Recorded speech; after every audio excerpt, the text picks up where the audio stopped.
zgadzając się na obojętność. Ich syn musi być teraz w wieku Dudleya, prawda? Tak, przypuszczam, odpowiedziała sucho pani Dursley. Zaraz, jak on ma na imię?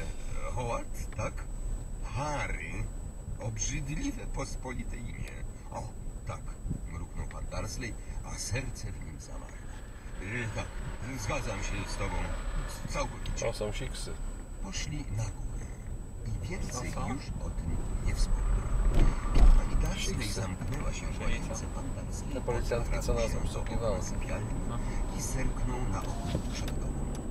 Kot wciąż tam siedział. Wpatrywał się w Private Drive, jakby na coś. W kącie stał pierwszy telewizor Dudleya, który rozwalił kopniakiem, kiedy przestano nadawać jego ulubiony program. Była też wielka klatka dla ptaków, w której kiedyś mieszkała papuga, ale pewnego dnia Dudley wymienił ją w szkole na prawdziwą wiatrówkę. Klatka stała na półce, której jeden koniec zwisał smętnie, bo Dudley kiedyś na niej usiadł.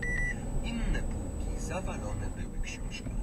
Były to jedyne przedmioty w tym pokoju, które wyglądały, jakby ich nikt nigdy nie widział. To i tak Z było dołu tutaj robią. dobiegły jęki